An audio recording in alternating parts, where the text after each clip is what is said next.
Hello everyone, welcome to my channel A to Z sports voice. আর আজ আমরা কথা বলবো মোহনবাগান সুপার কাপ ক্যাম্পেনের প্রথম ম্যাচে চেন্নাইয়ের এগেনস্টে কেমন দল গঠন করতে পারে সেই নিয়ে। তবে চলো আর কথা না বাড়িয়ে শুরু করা যাক। যদি গোলের দিকে তাকাই, গোলে কিন্তু বিশালকাইতে স্থান প্রায় পাকা। লেফট ব্যাকে সুভাশিস বোস, রাইট ব্যাকে মেহতাব সিং।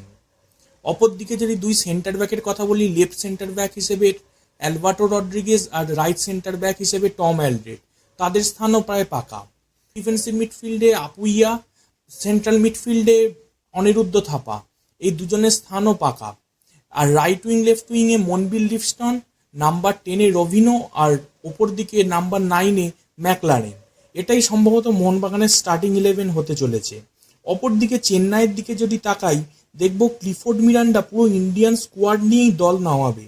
সেখানে গোলে শ্রমিক মিত্র বা নওয়াজের মধ্যে একজন, ডিফেন্সে লেফট ব্যাকে ভিঘ্নেশ, রাইট ব্যাকে অঙ্কিত বা রাজবাস্পরের মধ্যে একজন, সেন্টার ব্যাকে সম্ভবত প্রীতম কোটাল আর লালদিন পুইয়ার জুটি। অপরদিকে মিডফিল্ডে জিতেশ্বর, জিতেন্দ্র আর হামতের জুটিকে আমরা দেখতে পারি।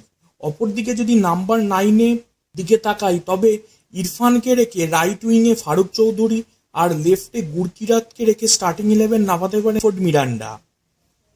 সন্ধে ঠিক 7:30টার সময় জিও হটস্টার আর স্টার স্পোর্টস এই ম্যাচটা লাইভ হবে।